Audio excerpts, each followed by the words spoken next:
Bien, ce matin, on va continuer le chapitre 19 des versets 13 à 28. J'avais remarqué, je ne fais pas des chapitres complets. Pourquoi? Parce qu'il y a tellement, dans quelques paroles que Jésus nous donne, quelques versets, il y a parfois tout un trésor rattaché à ça, toute une signification, toute une connaissance puis qu'on retrouve ailleurs dans les passages parallèles. Ce matin, on va voir les enfants, on va voir la vie éternelle et les commandements. On va, il y en a qui ont différentes positions par rapport à ça. On va regarder celle du Seigneur. Et le renouvellement de toutes choses. C'est les trois sujets qu'on va voir ce matin. Avant d'aller plus loin, on va demander à notre Dieu de bénir sa parole, qu'elle nous puisse nous parler, nous transformer, nous rendre de ses fidèles adorateurs.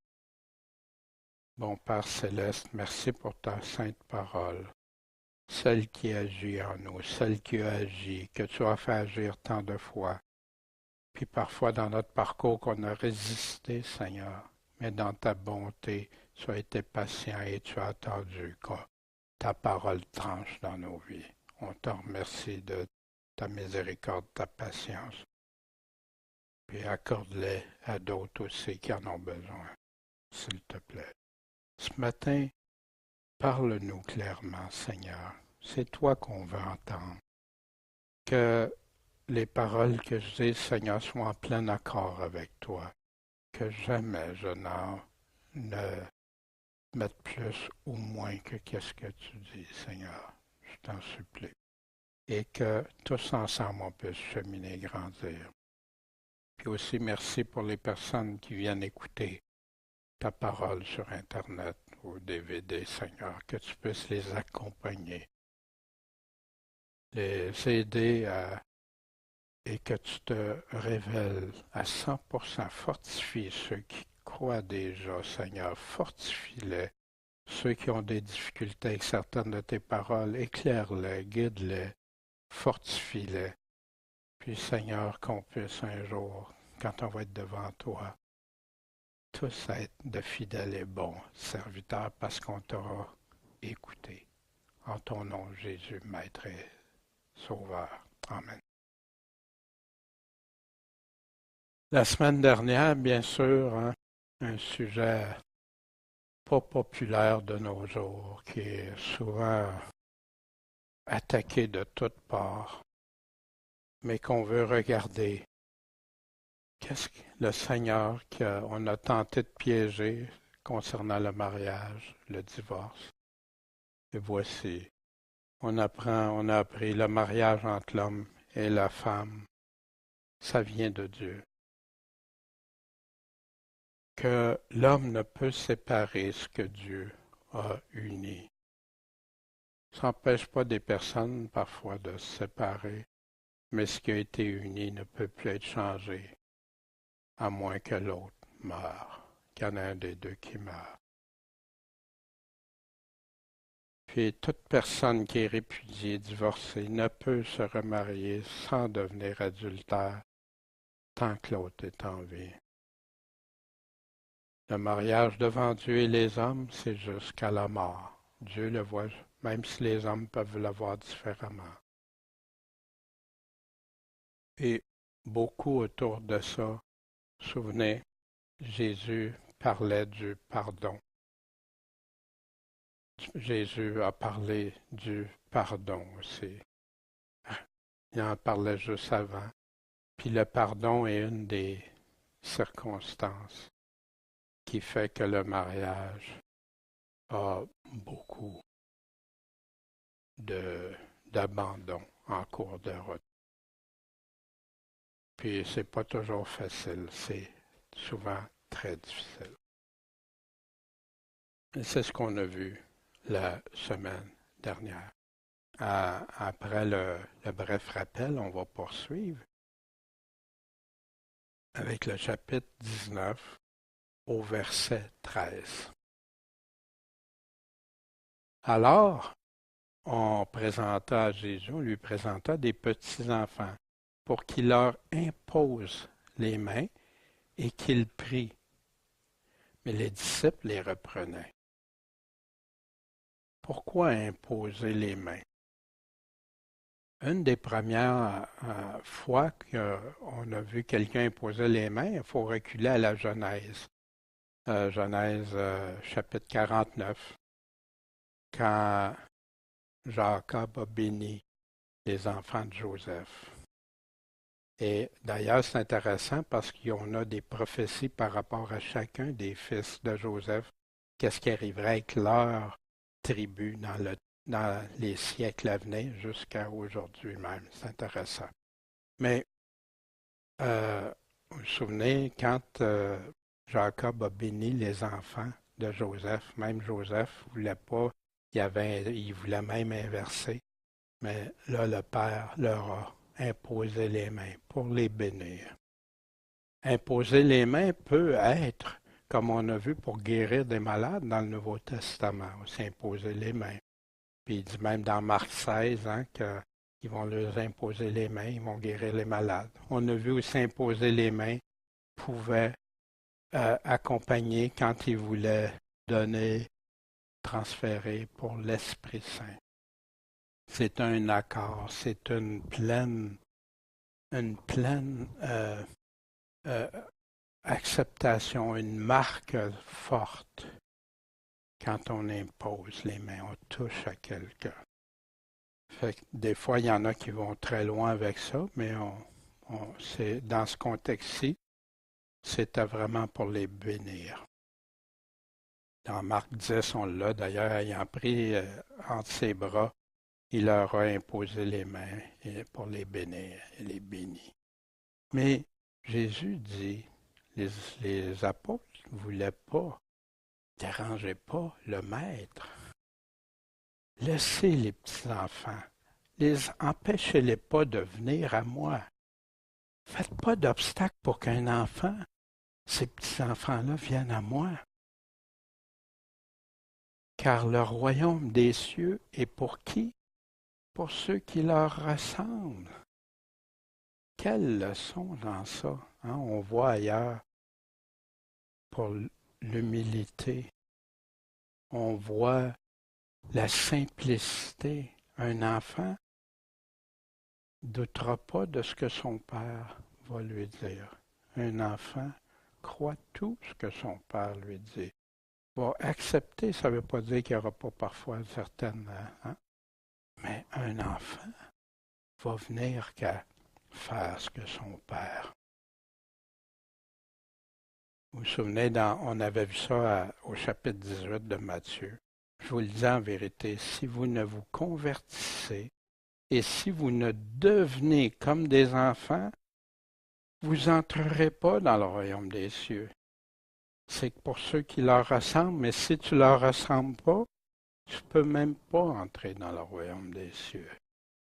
Il y en a qui prennent juste la nouvelle naissance comme condition, mais ici, c'est encore d'autres conditions que Jésus donne pour être sauvé, pour entrer dans son royaume. Puis là, Jésus leur a imposé les mains.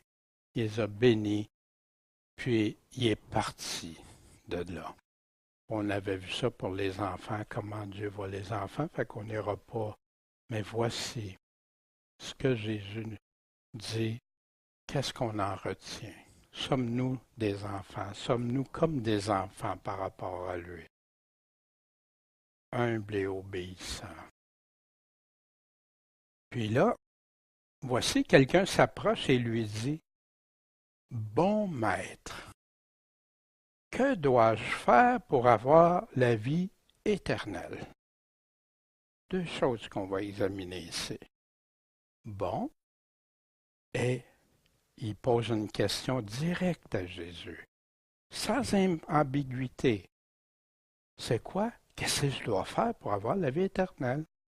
Puis là, Jésus va y répondre. Mais savez-vous qu'il y en a beaucoup qui n'écoutent pas ce que Jésus dit? Non, non, non, c'est pas pour nous. On regardera ça. Et il lui répondit, pourquoi m'appelles-tu bon? Personne n'est bon, sauf Dieu seul. On va voir pourquoi. Puis, ça, ici, entre parenthèses, c'est moi qui l'ai rajouté. Hein? J'aime pas ça, rajouter des choses à la parole de Dieu. Vous allez voir pourquoi. On va regarder ça. Sauf Dieu seul. Puis là, il répond que si tu veux entrer dans la vie, quelle vie? La vie éternelle, c'est de ça la question. Garde les commandements. Quand il dit bon, il a posé la question. Il l'a appelé bon maître. Fait que quand Jésus il dit, il n'y a personne de bon, il n'y a personne de bon maître que Dieu. C'est de Dieu que doit venir tout enseignement. C'est lui qui dit la vérité, c'est lui qui a la vérité, c'est lui qui enseigne. Parce que sans ça, ça serait contradictoire avec d'autres paroles que Jésus a dit. Fait qu'ici, tout simplement, maître, le bon maître, et il répond, mais qui est le bon maître? C'est ça qu'il répond. Puis, tu veux la vie éternelle? On va regarder ça aussi pour la vie éternelle. Personne n'est bon sauf Dieu seul. Ça, comme je vous parlais, ça sera en contradiction. Afin que vous soyez des enfants de votre Père qui est dans les cieux. Pourquoi? Parce qu'il fait lever son soleil sur les méchants et sur quoi? Les bons. S'il y a juste Dieu seul qui pourrait être appelé bon, Jésus se contredirait soit à un endroit, soit à l'autre, ce qui n'est pas le cas. C'est pour ça que le bon maître. L'homme de bien tire de bonnes choses du bon trésor de son cœur, mais le méchant tire de mauvaises choses du mauvais trésor de son cœur. Le bon, l'homme de bien est bon, c'est le même mot, c'est le numéro 18 dans le grec Strong. Puis ici, bien et bon, c'est le même mot. On pourrait dire l'homme bon tire de bonnes choses. Puis là, ici, on a une certaine version vont l'écrire bon, d'autres bien, mais c'est la même chose, ça a la même définition. Et son maître lui dit, cela est bien, comment? Bon et fidèle serviteur. Fait que s'il y aurait juste Dieu le Père qui serait bon, en enlevant le mot maître, parce que Jésus répond tout simplement, voyez-vous? C'est pour ça qu'il y en a qui disent, c'est impossible d'être bon, on est tous. Puis oui, ils vont aller chercher des passages qui sont là, que Paul va parler, qui est réitéré dans l'Ancien Testament, mais qu'après, tu ne peux plus rester comme ça. Tu n'es plus comme ça. Tous ont péché. Hein? Ben oui. Puis ici, entrer dans la vie éternelle. Garde les commandements que Jésus répond à la question comment avoir la vie éternelle, comment l'obtenir. Il y a diverses interprétations, je vais juste en parler de quelques-unes. Obéir aux commandements fait partie de l'évangile du salut. Ça, c'est une interprétation.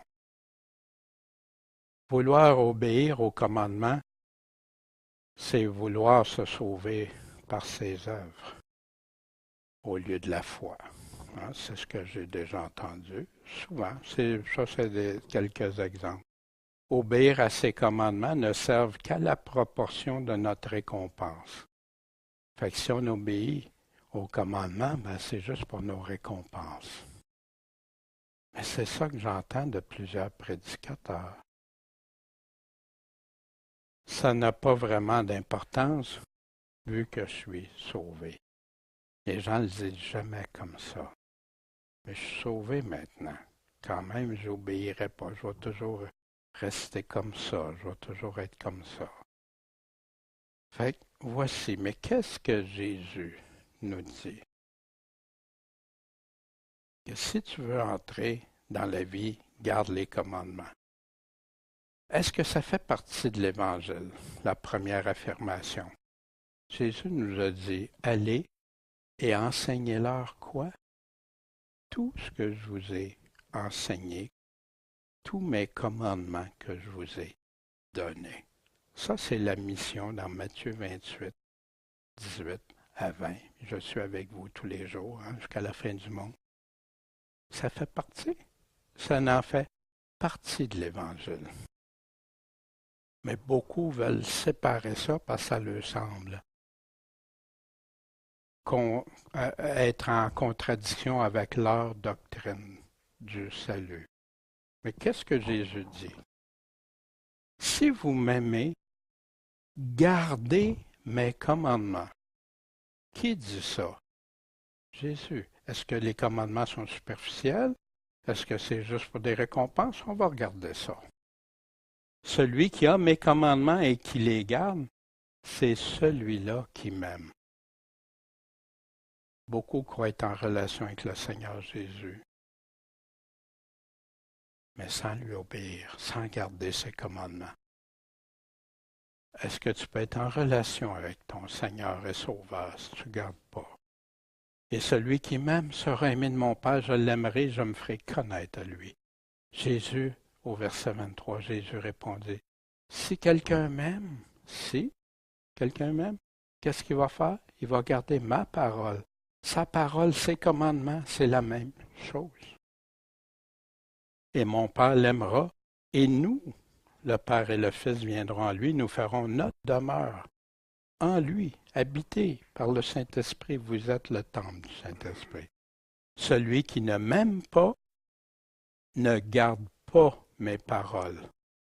Comment tu peux dire, j'aime le Seigneur, mais je n'obéis pas, je ne garde pas ce qu'il me dit? Voyez-vous? C'est un non-sens. Mais ça, c'est Jésus. Sur qui on place notre foi? Si vous gardez une condition, si vous gardez mes commandements, vous demeurez dans mon amour. Vous allez m'aimer. Comme j'ai gardé les commandements de mon Père et je demeure dans son amour. J'aime mon Père. Mon Père m'aime. Voyez-vous? Toute l'importance. Alors qu'aujourd'hui, c'est tellement dilué. Tellement. Gardez les commandements. Paul, qu'est-ce qu'il en pense? Si quelqu'un croit être prophète ou inspiré, qu'il reconnaisse que les choses que je vous écris sont quoi? Des commandements du Seigneur. Ben pourquoi Paul parle des commandements du Seigneur s'il ne faut pas obéir aux commandements? Pourquoi qu'il met l'emphase? Car vous savez quel commandement nous vous avons donné, qu'on a par écrit, au nom de qui? Du Seigneur Jésus. Au nom du Seigneur Jésus, c'est parce que tu parles en son nom, c'est lui qui parle. Voyez-vous? Paul continue. En effet, les commandements, tu ne commettras pas d'adultère, tu ne tueras pas, tu ne déroberas pas, tu ne diras pas de faux témoignages, tu ne convoiteras pas, et tout autre commandement. Tout cela se résume, englobe une synthèse de cette parole, tu aimeras ton prochain comme toi-même. Fait qu'il y en a qui prennent aimer son prochain comme soi-même, mais ils effacent ça. Mais c'est pas ça que le texte dit. Le texte dit, quand tu fais ça, t'aimes ton prochain, c'est le résultat. C'est le résumé de ça.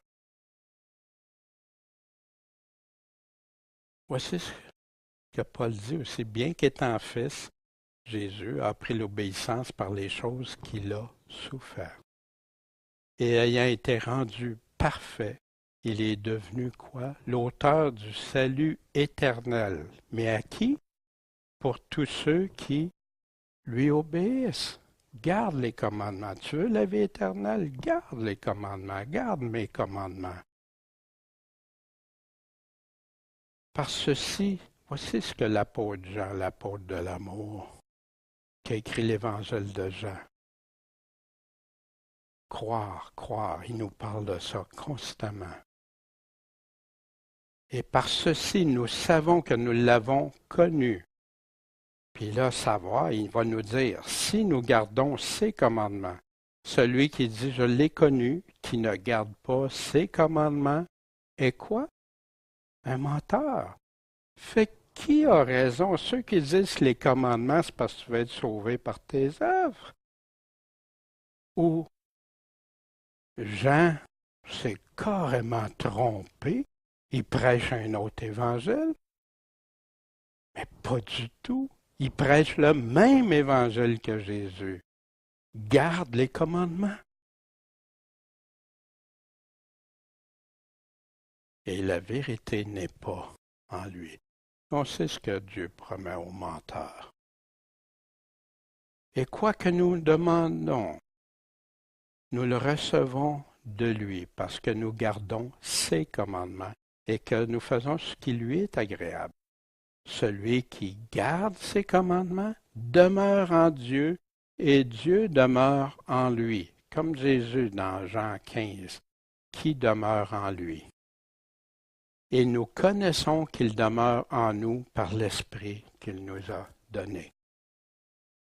Il y en a qui vont comme éviter, garder ses commandements, ou ils vont atténuer ses commandements. Savez-vous que quand j'allais dans des assemblées, on ne me parlait pas beaucoup des commandements de Jésus. On me parlait du salut, le salut, le salut. Mais c'était comme un peu dissocié, ou c'était pour mériter des récompenses. Mais quand je lis attentivement les paroles, peux-tu déformer ça? Un enfant, demandez à un enfant. Dites ça à un enfant. Puis voyez qu'est-ce qu'il va vous répondre, tout simplement. Nous connaissons ceci, que nous aimons les enfants de Dieu. Comment tu veux savoir si tu aimes les enfants de Dieu? C'est que, premièrement, nous aimons Dieu. Puis comment? Et que nous gardons ses commandements. Jésus dit, si vous m'aimez, gardez mes commandements. C'est exactement ça. Car ceci est l'amour de Dieu. Tu aimes Dieu de tout ton cœur, ton âme, ta pensée. Garde ses commandements, c'est ce qu'il te dit. C'est que nous gardions ses commandements. L'amour de Dieu, c'est ça, qu'on garde ses commandements. Parce que quand tu vas garder ses commandements, tu vas aimer Dieu de tout ton cœur, ton âme, ta pensée, puis ton prochain comme toi-même. C'est ça, l'amour de Dieu. Or, ces commandements ne sont pas pénibles. Pourquoi que les gens trouvent ça pénible aujourd'hui? Pourquoi?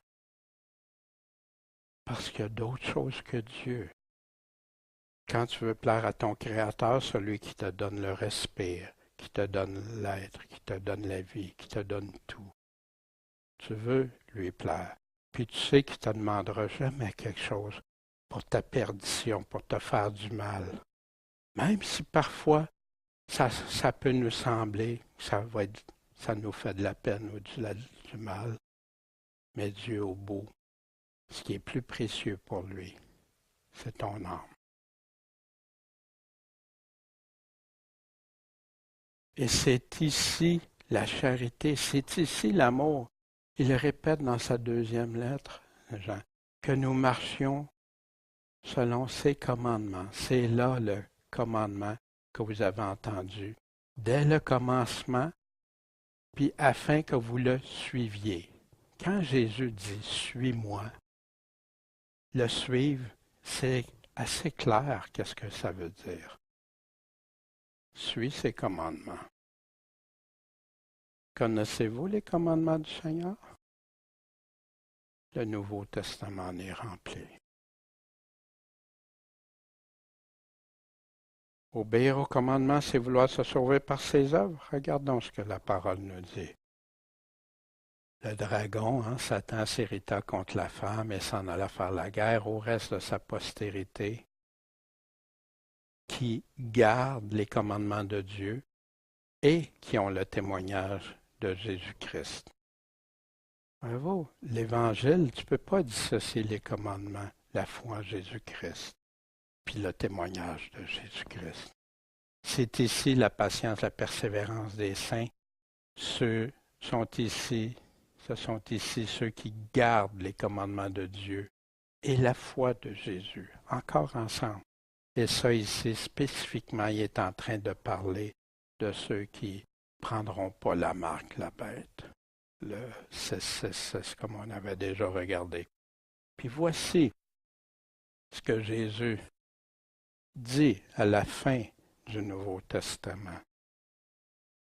Heureux, heureux, qui? Ceux qui observent quoi? Ces commandements. Pourquoi? Afin d'avoir droit à l'arbre de vie. Jésus, as-tu déjà dit que tu peux être sauvé sans obéir à ses commandements? Non, mais des hommes vont chercher des écrits dans les écrits de Paul, découper des passages pour faire comme si c'était ça, parce que ce n'est pas selon. Non, Paul a toujours dénoncé les œuvres de la loi. C'est pas parce qu'on est bon. Sans la grâce de Dieu, on ne peut rien. Sans sa faveur, on ne pourrait rien. Mais sa faveur, la grâce nous enseigne à vivre dans la piété. Heureux. Puis il dit, ceux qui s'en vont, autrement, il leur parle aussi. Pourquoi les commandements? Voici ce que Dieu lui-même dit.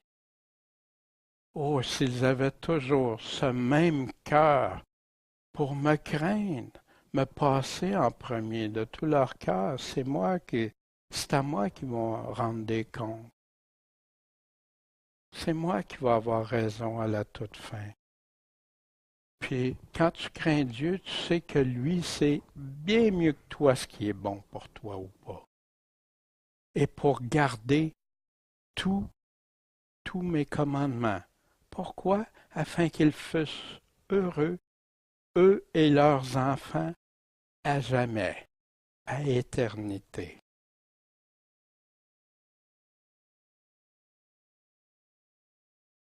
Et on l'a vu, heureux ceux qui observent ces commandements pour avoir droit à l'arbre de vie au début de la parole, puis à la fin, le message n'a pas changé.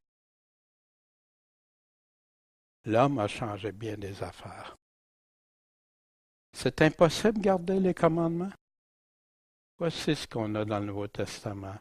Ils étaient tous deux, comment? Juste devant Dieu. Fait que là, certains vont dire, ah ben oui, il était sanctifié par le sang de Jésus-Christ, puis tout ça, mais il n'était pas rendu là, juste à la naissance de Jésus, avant la Nouvelle Alliance. Et il suivait quoi? Certains des commandements, tous les commandements, puis toutes les ordonnances du Seigneur, d'une manière comment? Irréprochable. Quand vous entendez des discours que c'est impossible, là, qui va avoir raison? Nos pensées, nos théories, nos choses ou Dieu? Ah, le bruit vint aux oreilles de l'Assemblée qui est à Jérusalem. Ils ont envoyé Barnabas pour passer jusqu'à Antioche.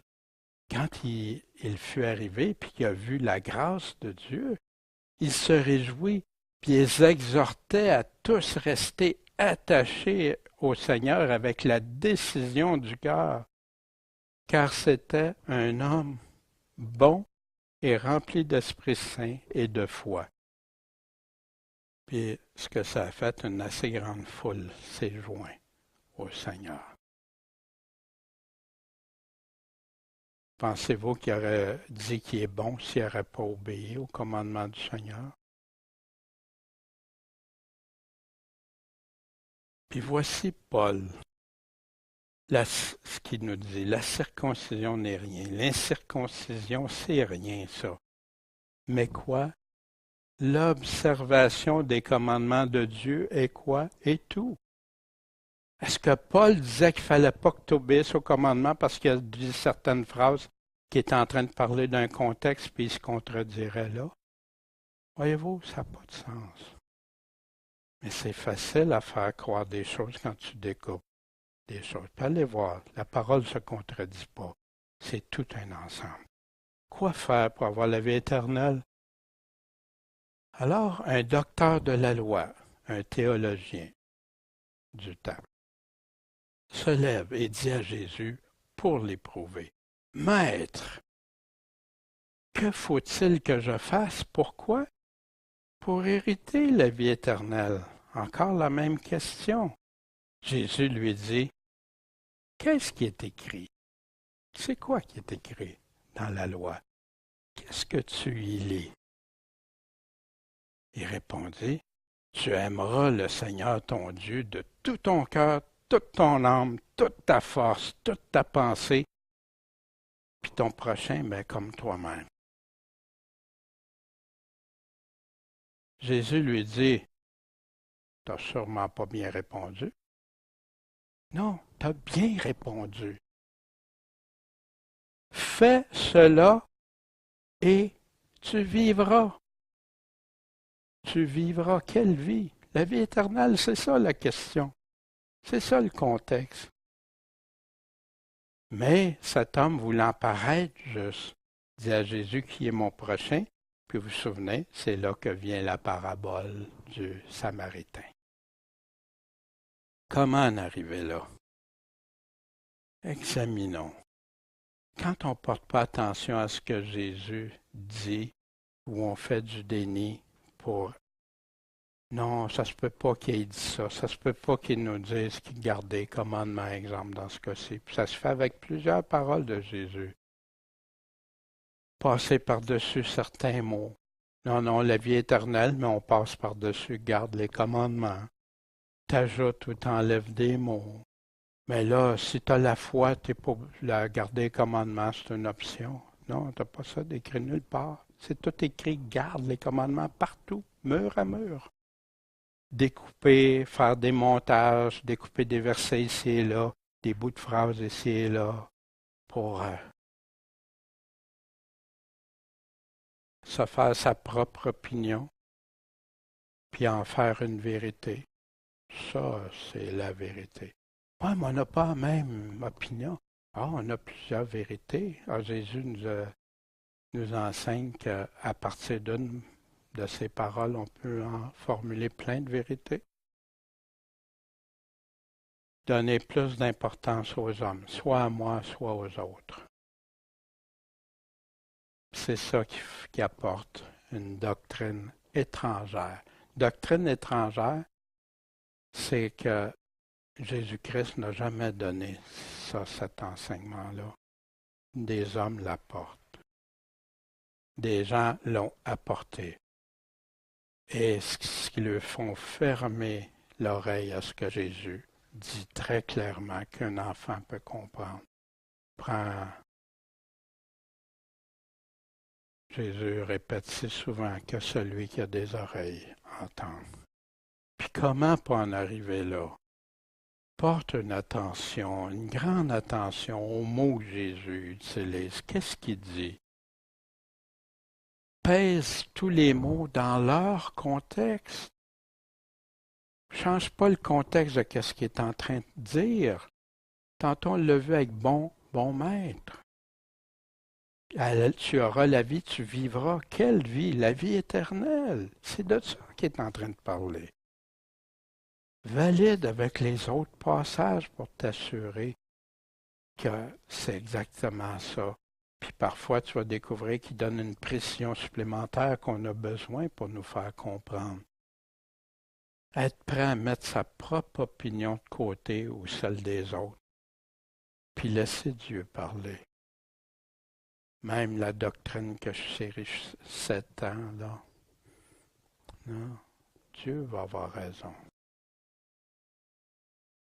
Donner l'importance à Dieu, puis non aux hommes. Puis si tu fais ça, tu n'en arriveras pas à des doctrines étrangères. Tu vas arriver à la doctrine de Christ.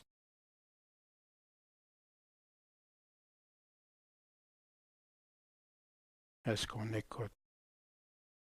La parole pure, toute la parole de Dieu est pure, épurée. Il est un bouclier à ceux qui ont leur refuge vers lui. C'est en lui qu'on doit se confier. Ajoute rien à ces paroles. Pourquoi? De peur qu'il ne te reprenne, puis que tu sois trouvé un menteur. Wow! Moi, ça me... Non, Seigneur, préserve-moi de ça. Pourtant, il y a des discours de l'homilétique qu'on parle, on dit plein d'affaires. Mais Dieu n'a jamais dit ça, ou Dieu ne l'a pas dit comme ça, ou on ajoute, on enlève. Je t'ai demandé 2 choses, ne me les refuse pas durant ma vie. Éloigne de moi la vanité, ce qui est vide, qui vaut rien, les légendes, les fausses doctrines, les doctrines erronées, tout, et la parole de mensonge. Ne me donne ni pauvreté ni richesse, mais nourris-moi du pain de mon ordinaire, qui vient de Proverbe 35:8. Est-ce qu'il y a un sens caché dans ça? Non. Les paroles de l'Éternel sont des paroles pures. C'est un argent affiné au fourneau de terre épurée 7 fois. On a dans les psaumes. Le témoin fidèle peut mentir? Non, ne ment jamais. Il peut faire une erreur, mais c'est pas parce qu'il veut mentir. S'il fait une erreur, il la corrige. Mais le faux témoin avance des faussetés. Nous, on est là pour témoigner de Jésus-Christ, témoigner ses paroles. C'est lui qui a la vérité, c'est lui qu'on doit écouter. Un homme simple croit tout ce qu'on dit, mais l'homme bien avisé considère quoi? C'est pas. Je vais croire tout ce qu'on me dit. La seule place que je peux croire tout ce qu'on me dit, c'est quand Dieu parle. C'est pour ça qu'il y a tant de séduction, puis le Nouveau Testament nous met en garde. Le sage craint et il évite le mal, mais l'insensé est arrogant et plein de sécurité.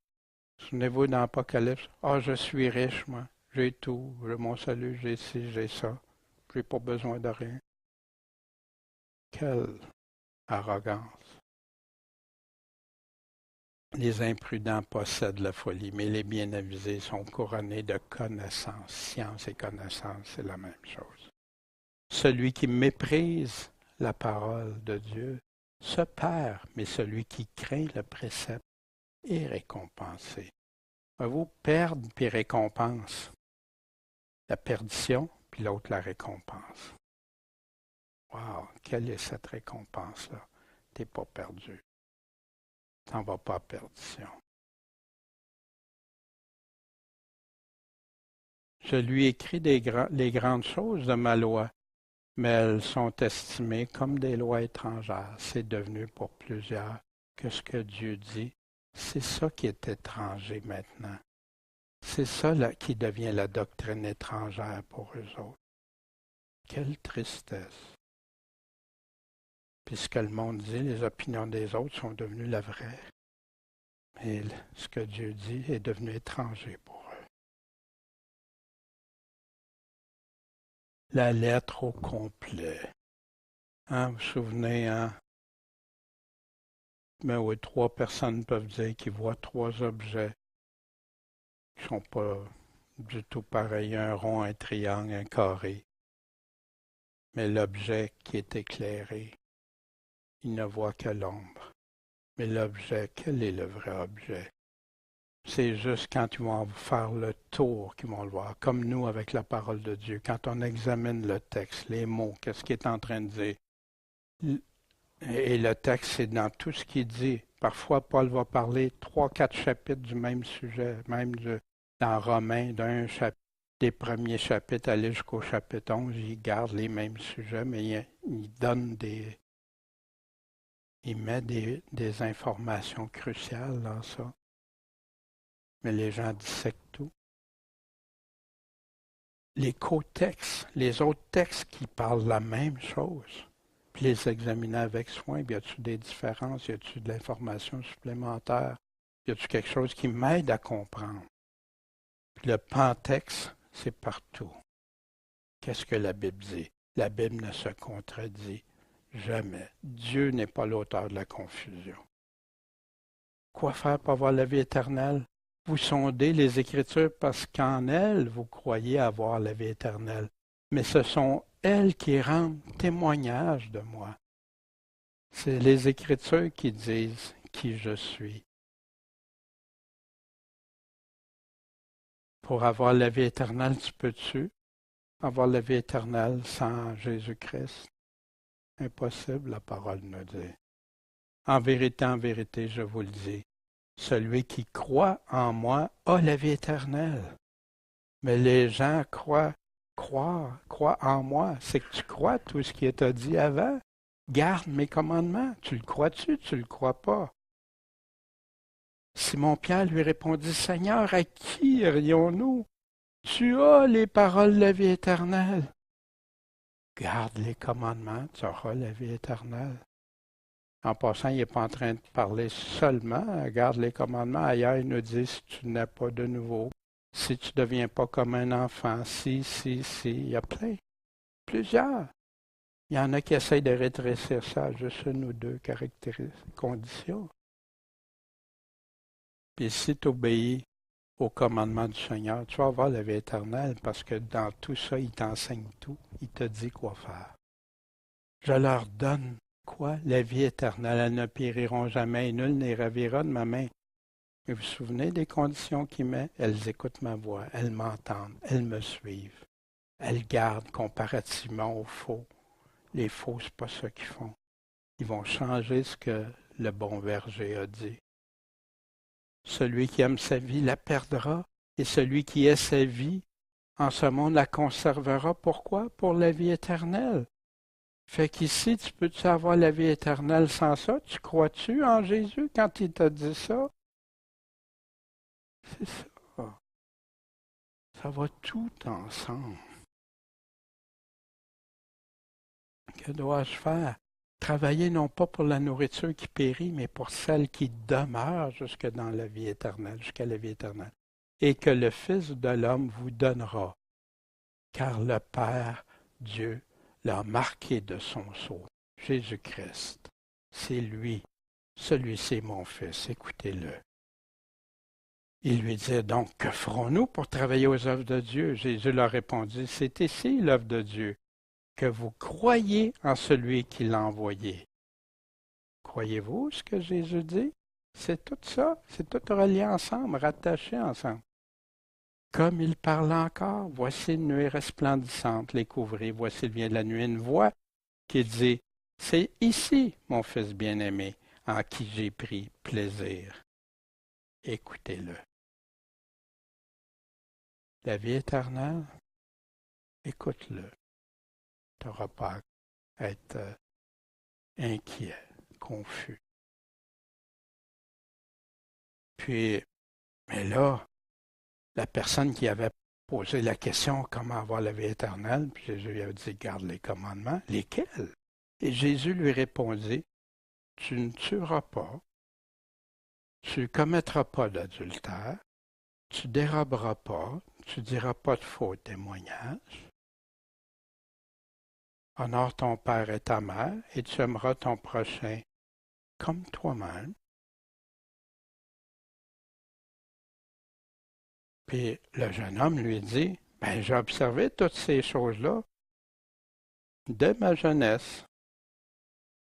Que me manque-t-il encore? Jésus, pensez-vous qu'il ne connaissait pas le jeune homme qui était devant lui?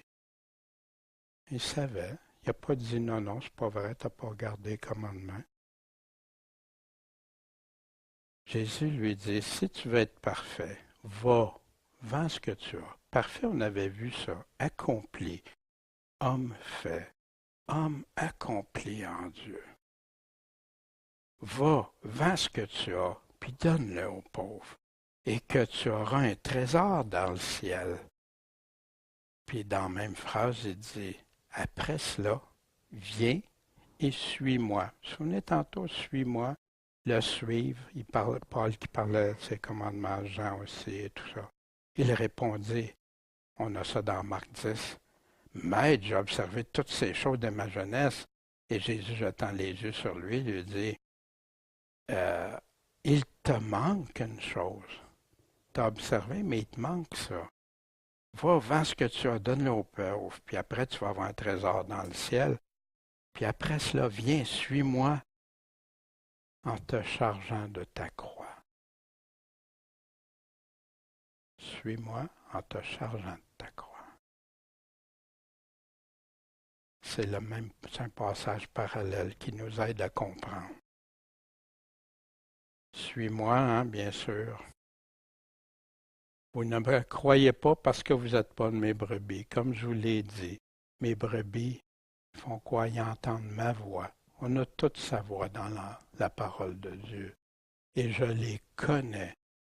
Et elles me suivent. Je leur donne la vie éternelle, elles ne périront jamais, et ne les ravira de ma main.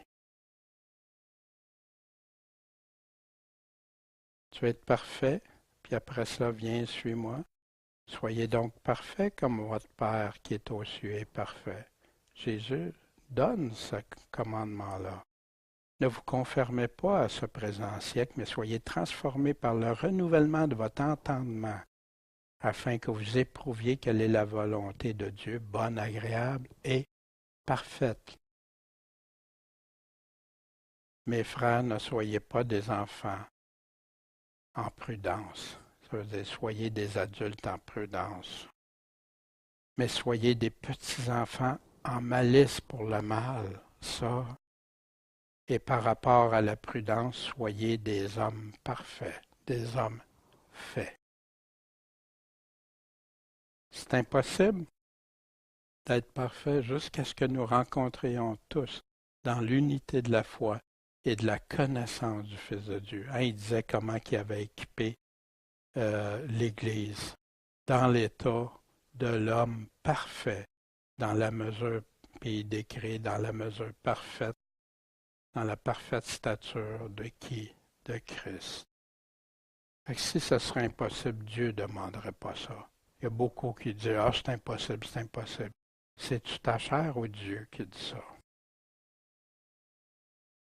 C'est pourquoi nous tous qui sommes parfaits. Hein? Paul il disait ça à qui, là? Ayons donc ce même sentiment, et si en quelque chose avait un autre sentiment, Dieu vous le révélera aussi. Lequel nous annonçons en exhortant tout homme, en enseignant tout homme, en toute sagesse, afin que nous rendions tout homme imparfait en Jésus-Christ. Voyez-vous? Est-ce qu'on y croit, la parole de Dieu? Ou si on croit toujours qu'on va être des vaincus, des piétinés, je ne serai jamais capable. C'est pas ça que la parole de Dieu nous exhorte, croyez-moi. Et si vous ne me croyez pas, croyez le Seigneur. Épaphras, qui est des vôtres, serviteurs de Christ, vous salue, combattant toujours pour vous, comment? Par ses prières, son combat, afin que vous demeuriez parfaits et accomplis en toute la volonté de Dieu. C'est impossible d'être comme Dieu nous demande, comme Jésus nous demande. Mais quand le jeune homme a entendu cette parole, vends tout puis suis-moi, il s'en alla tout triste. Pourquoi? Parce qu'il possédait de grands biens. Ça l'a ébranlé. Puis Jésus, mais pourquoi Jésus, c'est intéressant de s'arrêter quelques instants, pourquoi s'est en allé tout triste, puis pourquoi Jésus lui est arrivé avec ça? Il connaissait le jeune homme. Il savait, oui, t'obéis au commandement, bravo. Il dit pas, c'est pas correct, mais là, parce qu'il y en avait un problème d'un commandement qui fait, qu'est-ce que c'est l'argent, les richesses, qui représentent l'idolâtrie que la Bible nous parle. Dieu était-il, y aimait-tu Dieu de tout son cœur, toute son âme, toute sa force? Malheureusement, ce n'était pas le cas. C'est ça qui l'a attristé. On ne sait pas tout ce qui est arrivé après, la parole ne nous le dit pas. Mais Jésus s'en sert ici. Alors il a dit à ses disciples, je vous dis en vérité qu'un riche va entrer difficilement dans le royaume des cieux. Puis dans Marc 10, il nous donne la précision. C'est encore le même contexte, les mêmes. Mes enfants, qu'il est difficile à ceux qui se confient dans les richesses. Voyez-vous, c'était pas qu'ils étaient riches, mais parce qu'il se confiait dans ses richesses. Son avoir était son Dieu, prenait la place de Dieu, qui devenait malheureusement. Si tu te confies dans tes richesses au lieu de te confier en Dieu, comment on appelle ça? Voyez-vous la réalité des choses ici. Et je vous dis encore, il est plus aisé qu'un chameau passe par le trou d'une aiguille qu'il ne l'est qu'un riche entre dans le royaume de Dieu. Je n'irai pas dans les différentes explications, on en avait déjà parlé quand on a parlé du sujet, mais ici, que tu penses que ce soit vraiment une aiguille avec un chameau, que tu penses que c'est la porte, que tu penses différentes explications. Regardez, pour moi, c'est secondaire. Ce qui est important, par exemple, il est plus aisé, c'est difficile, c'est comme presque impossible. C'est pour ça que les apôtres, quand ils ont entendu ça, ont été étonnés, puis qu'ils ont dit, ben, qui donc peut être sauvé? Mais pourquoi qu'ils ont posé cette question-là? Parce que tous, même que si tu n'as pas des richesses, là, la plupart des gens se confient dans ce qu'ils ont. C'est très précieux pour eux. Que tu sois riche ou pauvre, tu peux être pauvre et être tellement attaché à tes affaires que c'est ça qui est ta confiance au lieu de Dieu. Qui donc peut être sauvé? Puis Jésus, les regardant, leur dit, quant aux hommes, cela est impossible. Mais quant à Dieu, toutes choses sont possibles. Puis heureusement, parce qu'il n'y aurait pas un seul sauvé, si on regarde ça. Quant à Dieu, toutes choses sont possibles. Dans Jérémie, voici un texte. Ah Seigneur éternel, voici, tu as fait le ciel et la terre par ta grande puissance. Aujourd'hui, on se moque de la création et tout ça. Mais regardez ça. Einstein disait, wow, ça prend un horloger, c'est tellement bien réglé, tellement les lois sont tellement bien. C'est impossible qu'il n'y ait personne. Par ton bras étendu, aucune chose ne te sera difficile. Il n'y a rien d'impossible à Dieu. Tu fais miséricorde en 1000 générations, tu rétribues l'iniquité des pères dans le sein de leurs enfants. Après eux, tu es le Dieu grand, le puissant, dont le nom est l'Éternel des armées, de tout, grand en conseil et puissant en exploit. Il n'y a rien d'impossible à Dieu. Tu as les yeux ouverts sur toutes les voies des enfants des hommes, pour rendre à chacun selon ses voies et selon le fruit de ses œuvres. Exactement, le Nouveau Testament nous enseigne ça aussi. Il va rendre à chacun. Alors Pierre, prenant la parole, lui dit, ben voici, nous on a tout quitté, puis on t'a suivi. Qu'est-ce qui va nous arriver? Le jeune homme riche, il ne voulait pas faire ça. Mais on l'a fait, nous autres, qu'est-ce qui va se passer? Et Jésus leur dit, je vous dis en vérité, à vous qui m'avez suivi, que lorsque le Fils de l'homme sera assis sur le trône de sa gloire, puis il dit précise quand, dans le renouvellement qui doit arriver, on va l'examiner ça, vous aussi vous allez être assis sur 12 trônes, jugeant les 12 tribus d'Israël. Le renouvellement. Wow! Puis il leur dit qu'est-ce qui va leur arriver. Puis ils vont être classés sur 12 trônes. Dans Marc, il dit, je vous le dis en vérité, il n'y a personne qui a quitté maison ou frère ou sœur ou père, mère ou femme, enfant, à cause de moi et de l'Évangile. Voyez-vous, il y en a une précision ici. Qui n'en reçoivent dès à présent ce siècle 100 fois autant, maison, frère, sœur, mère, enfant, terre avec des persécutions. Puis dans le siècle à venir, quoi? La vie éternelle. Mais plusieurs sont les premiers, les derniers. On va voir ça la semaine prochaine, Dieu voulant. Et Pierre dit, voici, nous avons tout quitté. Puis, pour le royaume, et qui vont recevoir la vie éternelle. Luc leur confirme encore. Le renouvellement, le rétablissement, de quoi il parle? Or, nous attendons, selon sa promesse, de nouveaux cieux et une nouvelle terre où la justice habite. Vous souvenez-vous quand il a dit « Heureux ceux qui ont faim et soif de justice ». Quand le règne de Jésus-Christ va arriver, on va vivre la vraie justice. Mais ça va prendre quelqu'un pour administrer cette justice-là.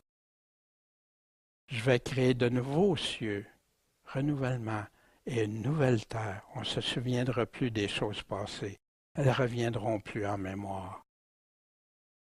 Car comme les cieux nouveaux et la terre nouvelle que je vais créer subsisteront devant moi, dit l'Éternel, ainsi subsisteront votre race et votre nom. On retrouve ça dans Ésaïe au chapitre 65 et 66. Vous avez une belle description du renouvellement. Et celui, en passant, ça va se produire au retour de Jésus-Christ. Et on va voir quand. Et celui qui est assis sur le trône dit, voici, je fais toutes choses nouvelles. Puis il me dit, écrit, car ces paroles sont véritables, la vérité est certaine. Et c'est à la fin, à la toute fin, l'Apocalypse, au chapitre 21. Le renouvellement qui doit arriver. Dans Luc, Jésus leur dit, oh, pour vous, vous avez persévéré avec moi dans mes épreuves, et je dispose du royaume en votre faveur, comme mon Père en a disposé en ma faveur, afin que vous mangiez et que vous buviez à ma table dans mon royaume, et que vous soyez assis sur des trônes, jugeant les 12 tribus d'Israël. Souvenez, dans Actes, quand Pierre a parlé après avoir guéri un homme qui était perclus depuis sa naissance. Convertissez-vous, retournez à Dieu pour que vos péchés soient effacés, afin que viennent des temps de rafraîchissement de par la face du Seigneur, qu'il envoie Jésus-Christ qui vous a été prêché d'avance et que le ciel doit retenir jusqu'au temps du rétablissement de toutes choses, dont Dieu a parlé dès les siècles par la bouche de tous ses saints prophètes. Puis il continue, il parle de Moïse qui avait prophétisé. C'est lui que vous écouterez en tout ce qu'il vous dira, et il arrivera que toute âme qui n'écoutera pas ce prophète sera exterminée du milieu du peuple. Il parle de Jésus-Christ. Les 12 trônes jugeant les 12 tribus d'Israël. Dans l'Apocalypse au chapitre 20, je vis des trônes sur lesquels s'asseyent des personnes, il leur fut donné de juger. Je vis aussi les âmes de ceux qui avaient été décapités pour le témoignage de Jésus, la parole de Dieu. Il était là. Il nous dit qu'il va nous dire quand ça va se produire. Puis tous ceux qui n'avaient pas adoré la bête ni son image, qui n'avaient pas pris sa marque sur leur front ou sur leurs mains, c'est eux qui ont vécu et régné avec Christ pendant 1000 ans, le millénium. Mais le reste des morts ne ressuscite pas jusqu'à le 1000 ans soit accompli. C'est là quoi? La première résurrection. C'est-tu la deuxième, la troisième, la quatrième? Non, la première. Les morts en Christ ressusciteront. La parole nous dit. Heureux et saint celui qui a part à la première résurrection. La seconde mort n'a pas de pouvoir sur eux. Ils vont être sacrificateurs de Dieu et de Christ et vont régner avec lui. Régner, ça prend des trônes. Ça prend régner, ça prend du pouvoir, ça prend de juger, ça prend d'établir. Si nous souffrons avec lui, nous régnerons aussi avec lui. Si nous le renions, il nous reniera aussi. Car à celui qui aura vaincu, qui pratiquera mes œuvres jusqu'à la fin, je lui donnerai quoi? Puissance sur les nations. Et il les gouvernera avec un sceptre de fer. Et comme on brise des vases d'argile, ainsi je l'ai moi-même reçu de mon Père. Les chrétiens, là, beaucoup ne savent même pas ça, que ceux qui vont être vainqueurs, c'est ça qu'ils vont faire. Là, puis dans ton espérance, ça en fait partie. Celui qui vaincra, je le ferai asseoir avec moi sur mon trône, comme moi j'ai vaincu et je suis assis avec mon Père sur son trône. Wow! Ça vaut pas la peine d'être des vainqueurs.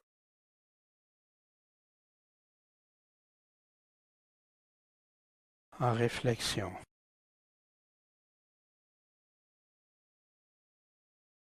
Avant, revenir comme des enfants qui humblement font confiance, marchent humblement avec leur Dieu. C'est ce que le Seigneur nous demande. Font confiance à leur Père céleste. Qu'est-ce qu'il nous a dit? Qu'est-ce qu'il attend de nous? Il nous le dit. Il y en a qui cherchent la volonté de Dieu dans toutes sortes de choses. Regarde sa parole. Ouais, mais j'ai pas les détails. Non, laisse faire. Marche dans ses principes, puis il va te le montrer. Les commandements du Seigneur Jésus-Christ et la vie éternelle. Tu peux-tu dissocier ça? Pourquoi qu'on n'enseigne pas ce que Jésus nous a enseigné? Garde ses commandements, écoutez-le. C'est lui qui a les paroles de la vérité, c'est lui qui a les paroles de la vie éternelle. On aime mieux les théories qui font plus l'affaire, parce que ça nous empêche d'être obligés de le suivre, de l'obéir, malgré que des fois ça nous tenterait moins. Puis que tout est beau pareil. Qui aura raison? Au renouvellement. Crois-tu à cette espérance-là du renouvellement? Que ce que tu souffres pour le royaume, pour l'Évangile, qu'est-ce qui se passe autour? On voit tout ce qui est en train d'arriver dans des temps difficiles. Les hommes vont être arrogants, égoïstes, vont penser à eux-mêmes avant tout. La révolte. Paul nous l'a dit dans 2 Timothée 3, on le lisait ce matin, tout ce qui va survenir. L'égoïsme, le moi, la chair, plus important que Dieu. Les choses agréables à entendre puis rejeter la vérité.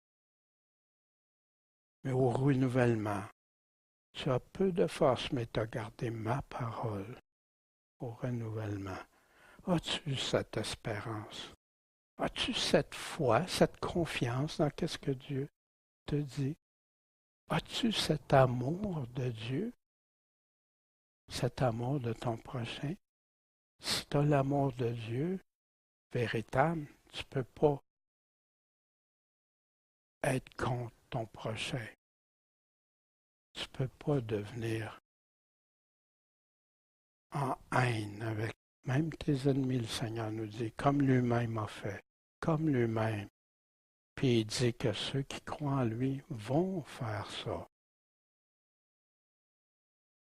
Le pardon, comme nos frères, nos sœurs le font dans plein de pays actuellement, même de leurs pires ennemis. Si tu as l'amour de Dieu, tu le mets, malgré tout ce que ça peut coûter en souffrance, en difficulté. Pour nous, qu'est-ce qu'on veut? Plaire à Dieu. Si on en voit que ce n'est pas la situation qu'ils vivent, c'est de prier pour eux.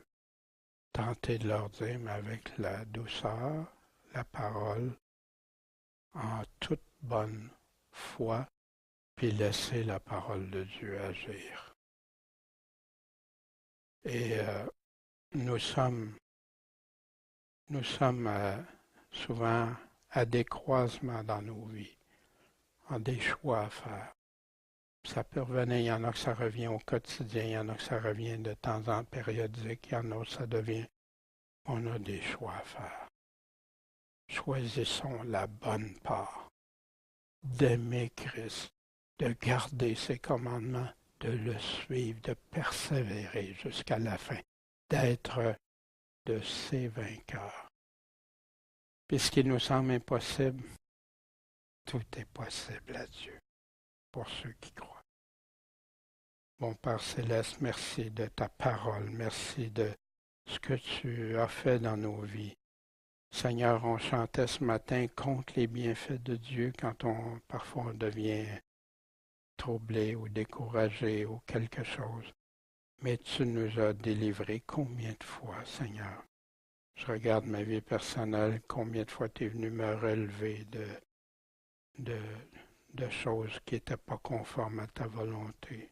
Je t'en remercie, Seigneur. Et maintenant, aide-nous tous, et qu'on puisse entendre à ton retour au renouvellement, bon et fidèle serviteur à chacun d'entre nous. En ton saint nom, Maître et Sauveur Jésus-Christ. Amen.